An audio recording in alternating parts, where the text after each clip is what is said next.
La Voz de América presenta. Bienvenidos a esta edición especial de Lo Mejor de Foro. Desde Washington, les saluda Gonzalo Abarca.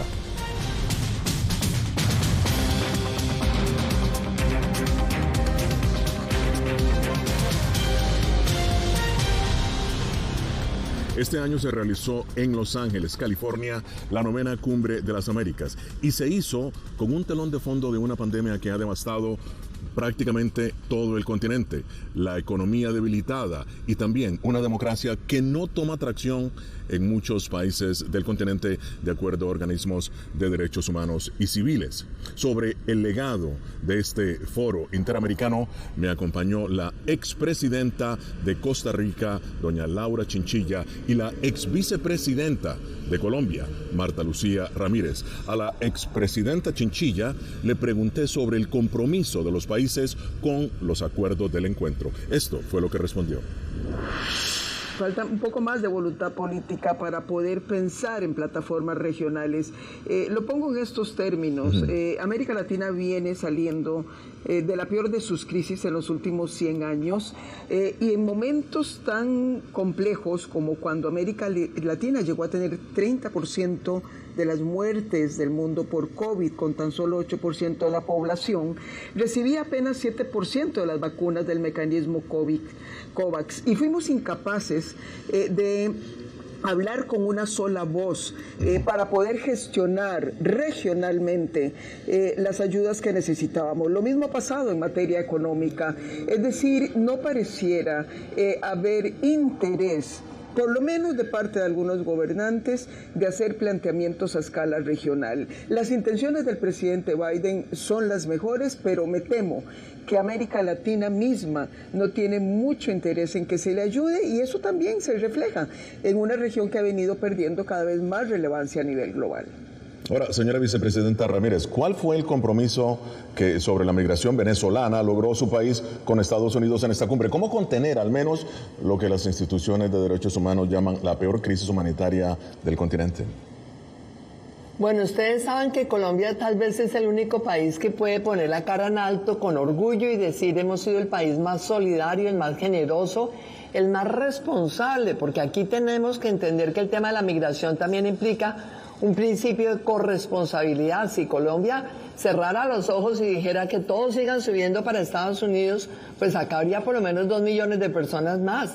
Y nosotros hemos asumido este estatuto de protección temporal con una gran dedicación, no porque nos lo haya pedido Estados Unidos, porque eso hace parte de la esencia colombiana, la solidaridad con el pueblo venezolano.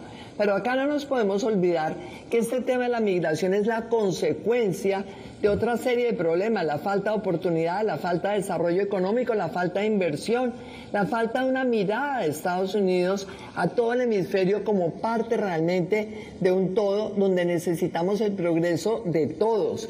Debe haber un verdadero acceso a mercado, tiene que haber inversión. Estados Unidos influye mucho en la Junta del Banco Mundial, en el Fondo Monetario Internacional, en el Banco Interamericano de Desarrollo.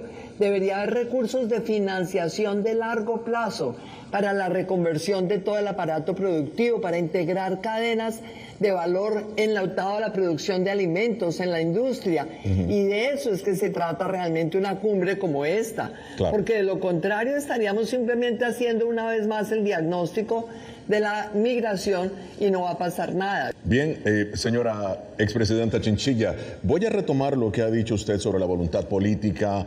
Mi pregunta es, ¿cómo lograr, usted como centroamericana, la estabilidad democrática en Centroamérica?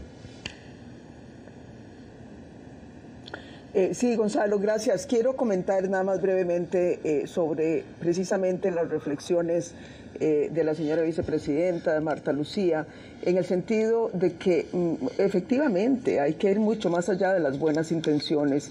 Y parte quizás de lo que faltó en esta cumbre fue haber sido consistentes entre esa visión que presenta el presidente Biden a la región y la movilización de recursos. Nos hace falta ver más la integración de instituciones financieras como el BID, como los recursos del Banco Mundial, como todos los bancos regionales y los mismos esfuerzos de recursos de los Estados Unidos. Creo que en donde se le lavó la cara a esta cumbre fue precisamente en la oferta que reafirmó y los resultados que ya presentó la vicepresidenta Kamala Harris y que tienen que ver con los 3 países del Triángulo Norte. Pude estar con ella en una sesión de trabajo con algunos de los que están comprometiendo los recursos y lo más importante es que hay métricas específicas para poder medir ese avance y ya los compromisos están sobre la mesa. Aquí la parte decepcionante en esta ocasión fue que precisamente esos 3 receptores de esa cooperación no se hicieran presentes en la reunión. Pareciera que ese programa va a tener que hacerse con el sector privado, la sociedad civil y a pesar de los gobiernos. Esto es lo mejor de Foro, una edición especial de La Voz de América. Al regresar, Estados Unidos dividido por una decisión de la Corte Suprema de Justicia relacionada al aborto. Ya regresamos.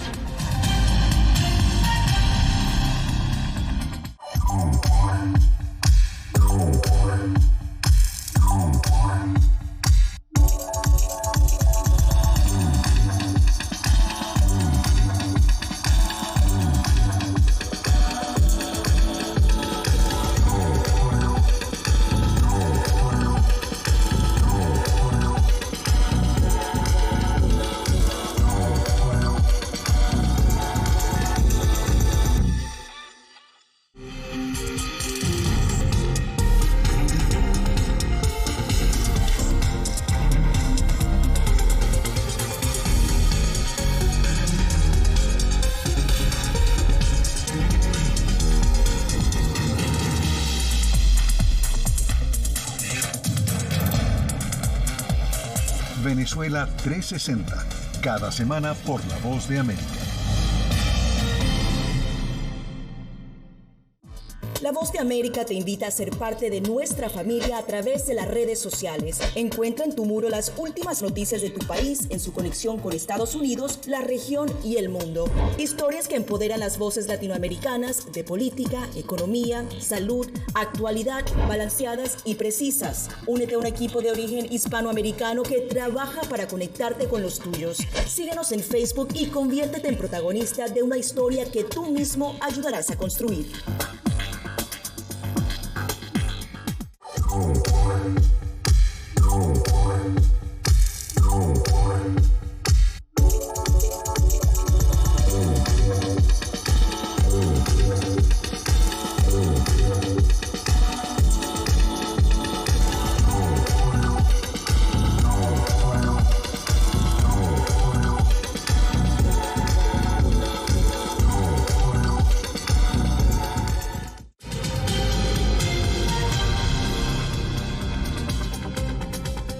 Estados Unidos continúa dividido sobre el tema del aborto. En junio de este año, la Corte Suprema de Justicia revocó el fallo Roe vs. Wade, que establecía el derecho constitucional al aborto y que data de 1973. Para conocer el pro y el contra de esta decisión, me acompañó la doctora María Herrera Mellado, experta conservadora, y también la doctora Paula Ávila Guillén, presidenta del Women's Equality Center. Les pregunté sobre el legado de Roe vs. Wade.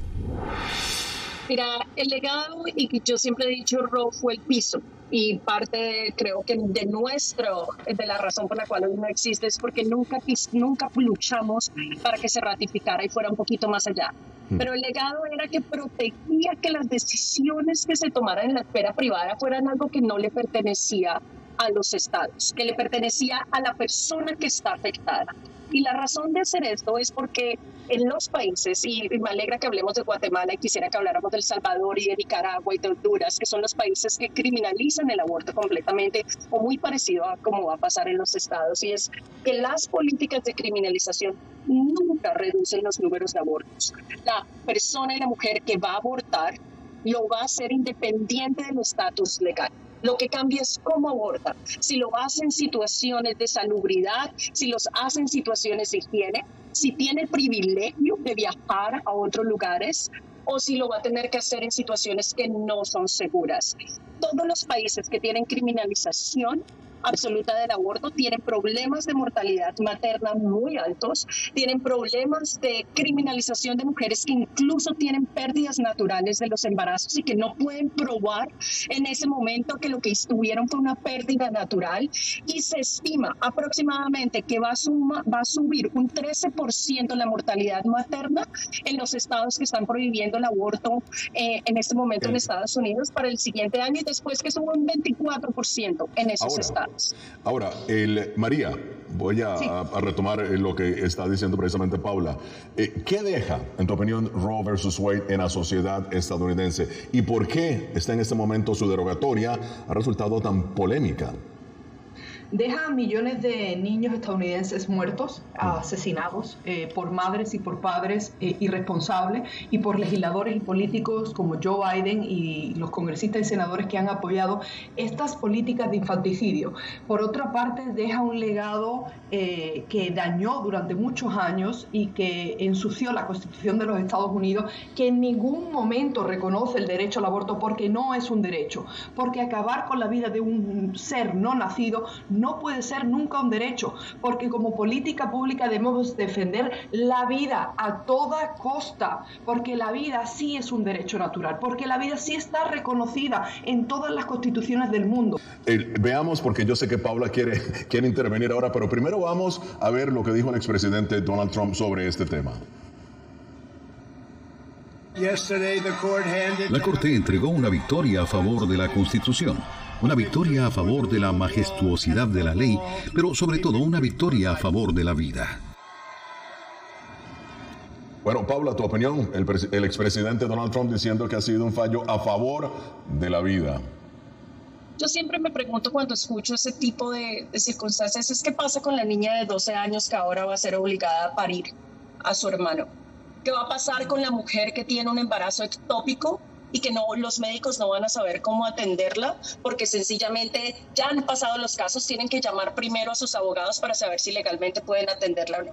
¿Qué va a pasar con la madre que tiene un embarazo deseado y va a ser obligada a llevar a término un embarazo que no va a ser viable porque ya se sabe que no va a ser viable? Entonces, yo quiero que nos concentremos muchísimo en pensar cuál es nuestro objetivo. Si nuestro objetivo es reducir los números de abortos, yo estoy de acuerdo con eso. Y existen políticas públicas efectivas para reducir los números de aborto, que incluyen acceso a anticoncepción, acceso a educación sexual, y siempre va a haber casos en los cuales el aborto va a ser necesario. Pero irónicamente, las personas que se oponen al aborto también se oponen a políticas de educación sexual y de anticonceptivos. Eso es precisamente lo que quiero hablar con María ahora. María, acabar con el aborto ha sido, un tema central de la política republicana. Sin embargo, muchos republicanos temen que esta decisión de la Corte les puede perjudicar en este año electoral. No, para nada. Yo creo que es importantísimo que celebremos este hito histórico y que nos unamos más que nunca, porque los republicanos, los conservadores, somos patriotas, somos defensores de la vida, y además, ante el desastre que está llevando a cabo esta administración en política económica, en política exterior, la crisis fronteriza jamás antes vista, y si tanto nos duele y si tanto le duele a las mujeres en este país, debería hacer muchísimo más, sin embargo no lo hace. Esto es Lo Mejor de Foro, una edición especial de La Voz de América. Síguenos en nuestras redes sociales, Instagram, Facebook, YouTube y Twitter. Somos Voz de América, una fuente de información confiable.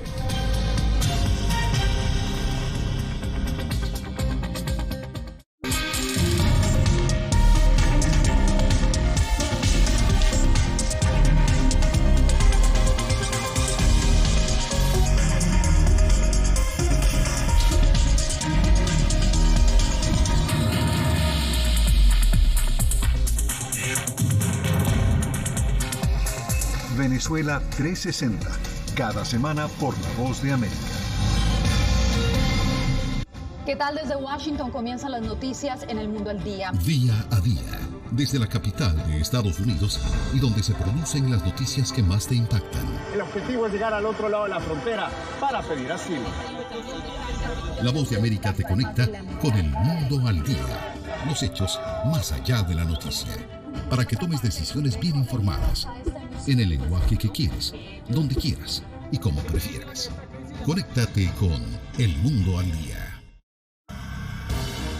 Actualidad. Vamos a ver otra cepa nueva y otra cepa nueva. Análisis. En realidad, mucha de esta gente va a quedar parada de nuevo y va a ser una tragedia humana. Debate. Es la obsesión. La obsesión la tienen ustedes. Con la información más allá de los titulares. El tema energético es algo que se está analizando. La inflación es un problema global. 30 y 50 metros están ya las tropas. Su respuesta, doctor. Todas las semanas por La Voz de América.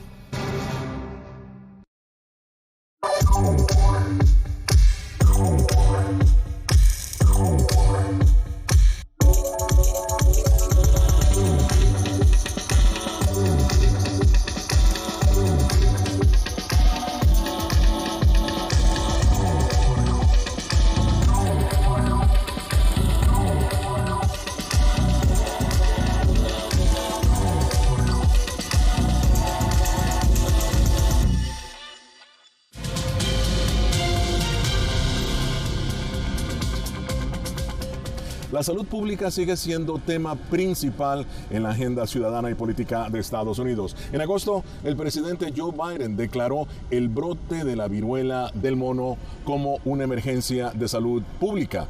Para analizar el tema, me acompañó el doctor Fabián Sandoval, presidente del Instituto Emerson para Investigación Clínica, y el doctor René Nájera, epidemiólogo, profesor de la Universidad Johns Hopkins. Le pregunté al doctor Nájera si estábamos ante una nueva pandemia. Esto fue lo que respondió. Mira, la definición tradicional de una pandemia es una epidemia que ocurre en 3 o más continentes. Entonces creo que ya llegamos a esa definición. Europa, Norteamérica y Sudamérica, o si consideras América como un solo continente, pues sí. Que vamos a ver más casos, claro, los vamos a ver porque nos falta vacuna, porque se ha incrementado el número de pruebas disponibles, entonces más gente está haciendo la prueba y como lo vimos con el COVID, más gente va a ser diagnosticada y va a continuar el contagio. Entonces sí, esto se va a convertir en un problema aún mayor. Depende de nosotros y las precauciones que tomemos como el público y las autoridades de salud pública lo que hagan, de qué tan peor se pueda convertir todo esto. Ahora, doctor Sandoval, ¿cómo sabe la persona si está contagiado de la viruela del mono, no del COVID-19? Muy buena pregunta, Gonzalo. No se sabe inmediatamente porque los síntomas son muy parecidos. Es la fiebre, el cansancio, un poquito de inflamación de los ganglios, dolor de cuerpo, pero van a empezar a ver ese sarpullido. Y cuando ven ese sarpullido, vamos a empezar a ver eso. Ahora, muchos casos de esta cepa nueva no empiezan con los síntomas tradicionales de la fiebre, sino directamente con el sarpullido. Y ahí es que sabemos que estamos frente a este virus. Ok. Ahora, doctor Nájera, ¿qué debe hacer una persona si presenta los síntomas de la viruela del mono? Número 1, contactar a su médico, inmediatamente hacer una cita para la consulta médica. Número 2, aislarse en la casa, como lo aprendimos con el COVID, alejarse de los demás. Número 3, pues en caso de que alguien más en la casa sea contacto de ellos, íntimo, próximo, por mucho tiempo prolongado, pues también que esa persona haga la consulta médica, porque también pues puede haber sido infectada y va a necesitar el tratamiento. Y también pues la gente que está de alto riesgo de ser contagiada, gente que conoce a gente con esta infección y ha tenido contacto íntimo prolongado y cerca con ellos, pues también considerar tomar la vacuna. Ahora, doctor Sandoval, la pregunta aquí ¿es la viruela del mono mortal? Si alguien está contagiado de la viruela, ¿es prácticamente una enfermedad mortal o todo lo contrario? No es mortal. Y lo interesante es que hay 2 cepas, la cepa del Congo y la cepa del oeste. La cepa del Congo tiene un 11% de mortalidad. La que estamos viendo en el lado oeste, que es la que estamos aquí, es 1% de mortalidad. O sea, no fallecen, pero sí hay que manejar los síntomas muy cuidadosamente, porque ¿qué ocurre, Gonzalo? Si empezamos con tantos pacientes, se nos acaban los recursos y ahí es el problema. Con la escasez de recursos, muy bien. Ahora, doctor Nájera, es común, se está hablando y lo hablamos en un principio, ahora quiero la opinión del doctor Nájera, se habla de que la comunidad homosexual tiende a reportar más casos de viruela del mono. ¿Por qué? Mira, siempre en la epidemiología, en el estudio de las enfermedades, la señal nos llega con la gente que está en más alto riesgo. Siempre hablamos de los niveles de riesgo, de alto a mínimo. Nadie tiene cero riesgo, todos nos podemos infectar de esta fiebre. Pero la gente con el más alto riesgo son los que vemos primero. Cuando hay un brote de enfermedad causada por una medicina o una comida, la gente que más come esa comida o toma esa medicina es quien vemos primero. No quiere decir que el resto de nosotros estemos inmunes. Entonces, en este caso se dio que la comunidad de hombres que tienen sexo con otros hombres fueron los que tienen el más alto riesgo y somos los que están siendo contados con más altos números por el momento. Ya vimos que hay niños que han sido infectados, ya vemos que hay gente heterosexual que tuvo contacto con otras personas. Entonces vamos a ver más de esas personas a cómo se expande la epidemia. Esto es Lo Mejor de Foro, un especial de La Voz de América. Al regresar, cambio climático y el desafío energético. ¿Es confiable la llamada energía verde? Ya regresamos.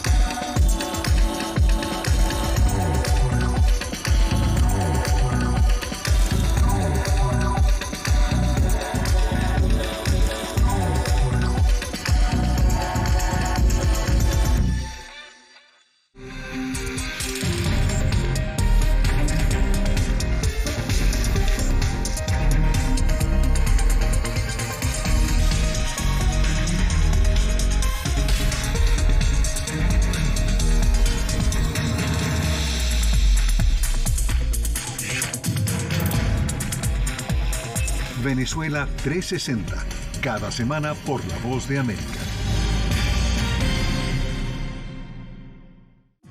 La Voz de América te invita a ser parte de nuestra familia a través de las redes sociales. Encuentra en tu muro las últimas noticias de tu país en su conexión con Estados Unidos, la región y el mundo. Historias que empoderan las voces latinoamericanas de política, economía, salud, actualidad, balanceadas y precisas. Únete a un equipo de origen hispanoamericano que trabaja para conectarte con los tuyos. Síguenos en Facebook y conviértete en protagonista de una historia que tú mismo ayudarás a construir.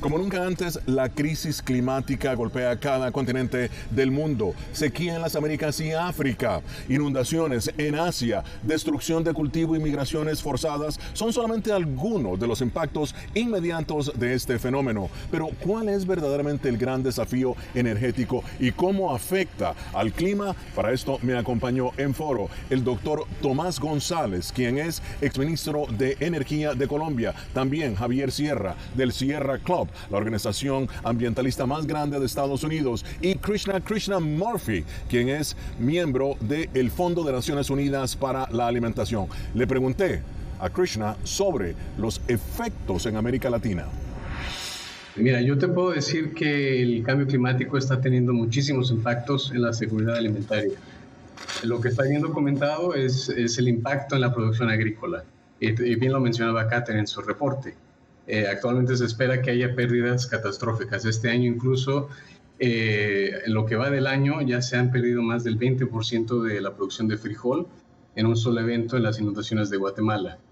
Pero además de eso también se espera, en general, no solo este año, pero a lo largo de los años, que las sequías tengan un impacto devastador en la producción agrícola.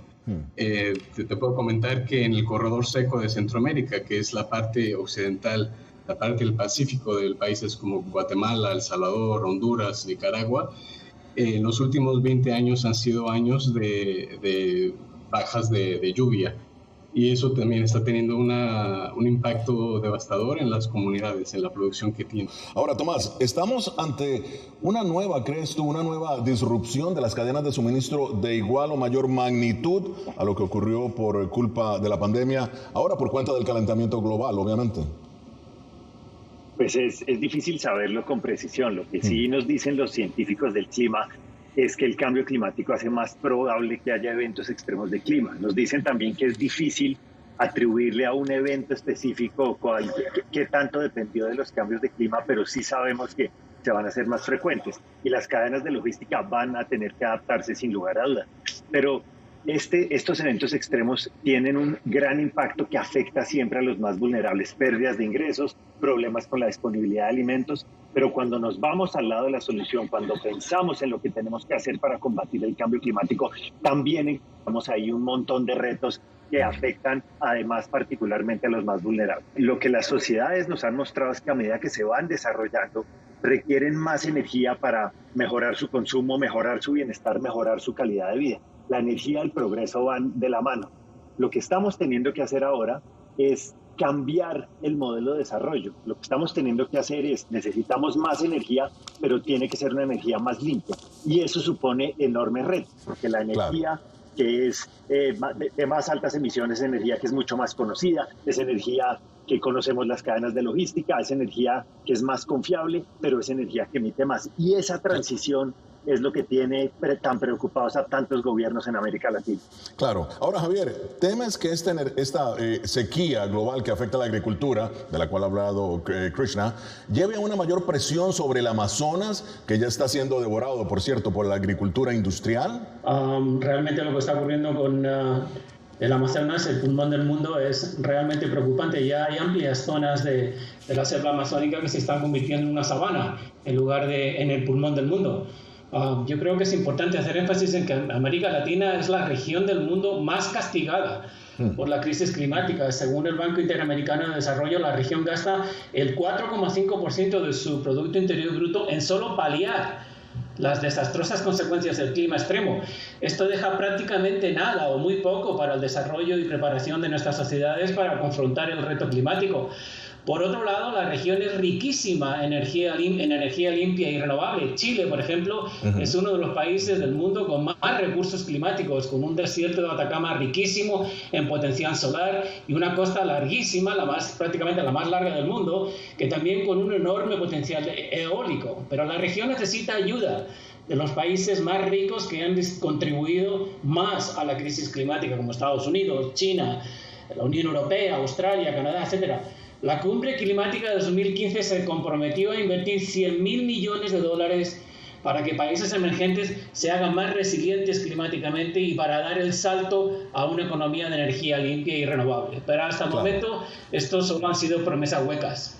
Imagínate. Ahora, Tomás, vamos a retomar lo que has dicho. Los gobiernos están contemplando extender la vida útil de sus plantas, imagínate, de energía nuclear para no quedarse sin electricidad. Ahora, ¿esta es una alternativa recomendable, en tu opinión? Rápidamente. Por supuesto, por supuesto. Mira, ¿qué nos ha mostrado la crisis de Ucrania y Rusia? Lo que nos ha mostrado esa crisis es que necesitamos pensar también en la confiabilidad y en la seguridad del abastecimiento. La energía nuclear tiene la ventaja de que nos da esa confiabilidad, nos da esa seguridad en el abastecimiento y tiene muy bajas emisiones. Entonces, mal haría el mundo en decir, démosle la espalda a la nuclear cuando necesitamos avanzar en ambos frentes, confiabilidad y bajas emisiones. Ahora, Javier, muy rápidamente, se nos acaba este segmento. ¿Qué opinas de lo que dice el doctor González? Porque tú has hablado precisamente de fuentes alternativas y verdes. ¿Tu opinión, Javier?